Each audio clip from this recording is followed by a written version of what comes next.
और आइए अब आपको फटाफट अंदाज में पश्चिम एशिया में जारी इस महायुद्ध से जुड़ी टॉप 25 खबरों से रूबरू करवाते हैं।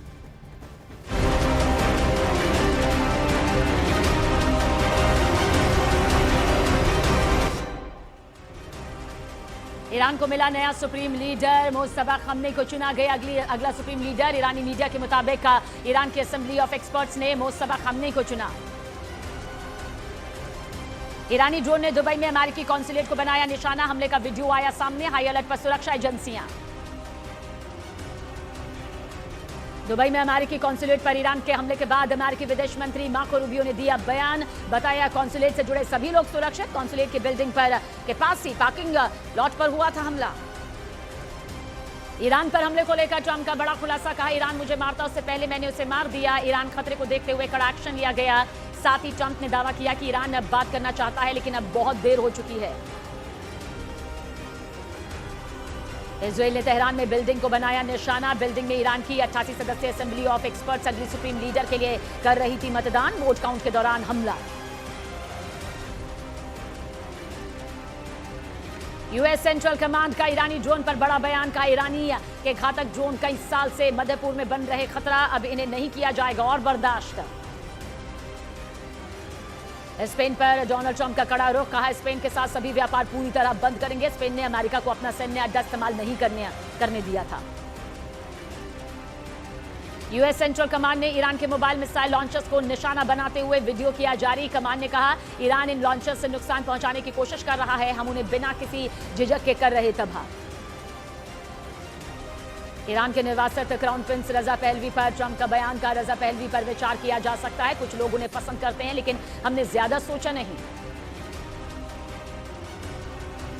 अमेरिका और इजरायली हवाई हमलों के बाद पश्चिमी तेहरान में फैली आग, आसमान में उठते दिखे धुएं के काले गुब्बार, शहर के कई हिस्सों में हुआ भारी नुकसान।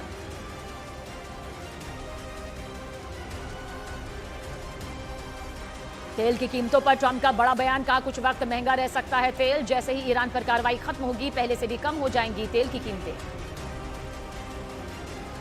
ईरान में इस्फहान के ऊपर मार गिराया गया एक ड्रोन के गिरने की तस्वीर आई सामने।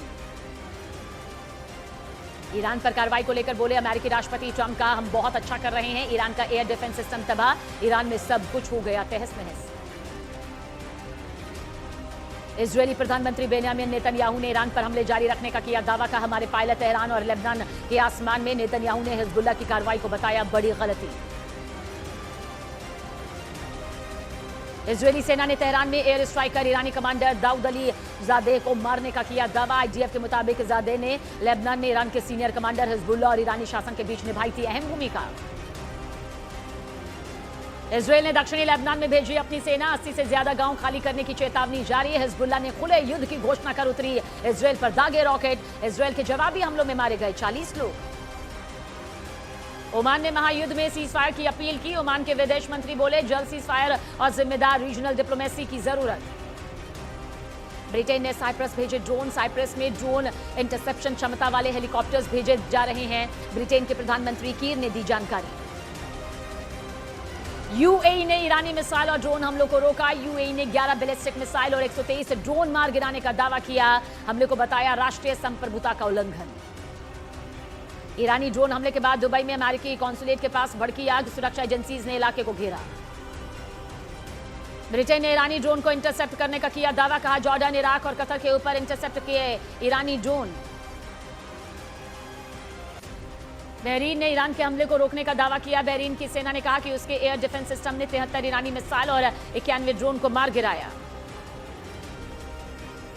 पश्चिम एशिया से अमेरिकी नागरिकों की सुरक्षित वापसी के लिए जा रही चार्टर्ड फ्लाइट्स की व्यवस्था, करीब 3000 अमेरिकियों से संपर्क साधा गया।